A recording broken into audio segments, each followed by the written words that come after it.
Praise be Jesus Christ. I'm inviting everyone to join my school of reading. Every month we read a good Catholic book together. Now, the book for next month, the month of July, is St. Teresa of Avila's Interior Castle.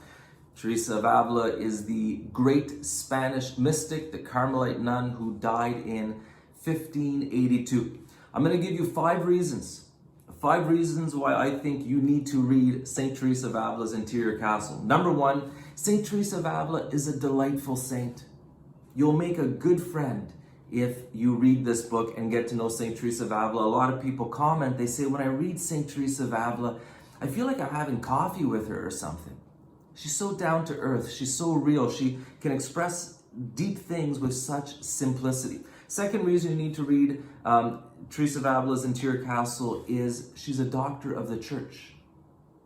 When people go to the church and say, what does the church teach on the interior life? The church points to people like St. Teresa of Avila, one of the great doctors of the church. Third reason you need to read the Interior Castle, in my opinion, is that it's a classic. It's one of the great masterpieces on the spiritual life. If you're serious about the interior life and union with the Lord, to me, this book, it is a must. The fourth reason is in the Interior Castle, St. Teresa Avila speaks about the stages of the interior life.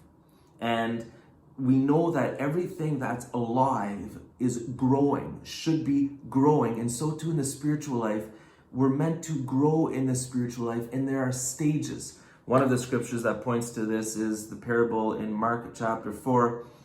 It says, and Jesus said, the kingdom of God is as if a man should scatter seed upon the ground, and should sleep and rise night and day, and the seed should sprout and grow, he knows not how. The earth produces of itself first the blade, then the ear, then the full grain in the ear. But when the grain is ripe, at once he puts the sickle, because the harvest has come.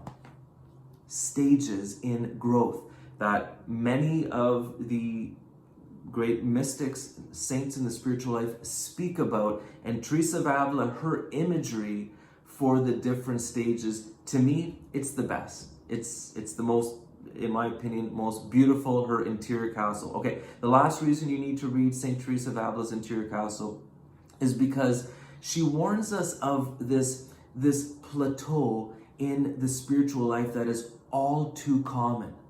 People make a firm resolution. They decide they want to be holy. They want to seek first the kingdom of God. They want to seek union with the Lord, and they renounce sin. They begin a life of prayer. They renounce the ways of the world. They become disciplined and pious and virtuous.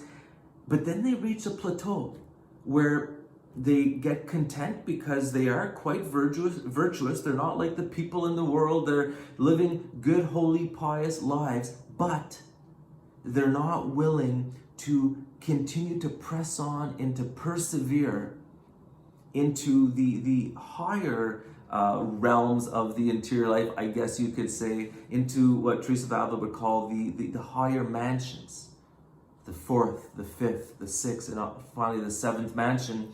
And if we're serious about reaching the summit, about reaching this transforming union of God, reading this book reminds most of us that, hey, we got to keep pushing forward. We can't become content with the place we've gotten to. We need to continue to strive for a deeper union with the Lord until we reach that wonderful transforming union. So, St. Teresa of Avila's Interior Castle, please join me. It's the book of the month for July.